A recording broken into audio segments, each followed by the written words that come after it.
और देख लेता हूँ, लेकिन उसके बाद जो हुआ उसने मुझे मजबूर कर दिया कि मैं वहां से भाग जाऊं। उस रात मैं लेटा हुआ था और मेरी आंखें आधी खुली थीं। तभी मैंने देखा कि कमरे के कोने में एक साया खड़ा था। उसकी आकृति धुंधली थी, लेकिन इतना साफ दिख रहा था कि वो कोई औरत थी। उसका चेहरा अस्पष्ट था, लेकिन उसकी आंखें सीधी मेरी तरफ देख रही थीं, जैसे वो मुझे घूर रही हो। मेरे शरीर में झुरझुरी दौड़ गई। अचानक वो आकृति धीरे धीरे मेरी ओर बढ़ने लगी। मैं जितना हिलने की कोशिश करता, उतना ही मेरा शरीर जकड़ता जाता।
मेरे जहन में बसती जा रही थीं।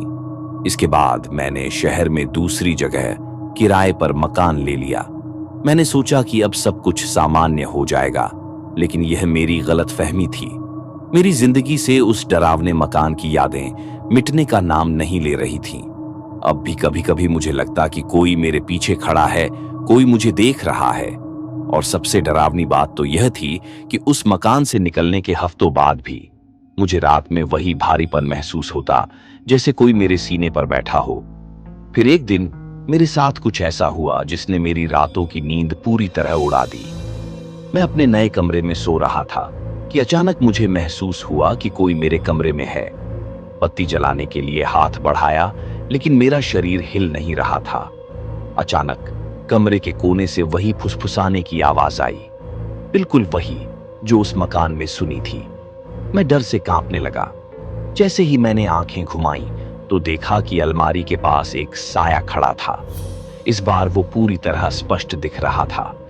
वह एक लड़की की आकृति थी, लेकिन उसका चेहरा पूरी तरह धुंधला था। उसने धीरे धीरे अपना हाथ मेरी तरफ बढ़ाया और मैं पूरे जोर से चीख पड़ा। चीख सुनकर मेरे पड़ोसी दरवाजा खटखटाने लगे। जैसे ही दरवाजा खुला, सब कुछ सामान्य था। कमरे में कोई नहीं था, लेकिन मेरा बिस्तर पूरी तरह से गीला था, जैसे वहां किसी ने पानी गिराया हो। मैं कुछ भी समझ नहीं पा रहा था। पड़ोसी मुझे डॉक्टर के पास ले जाने लगे। लेकिन मुझे पता था कि ये कोई बीमारी नहीं थी।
देखा, मेरा दिल जोरों से धड़क रहा था।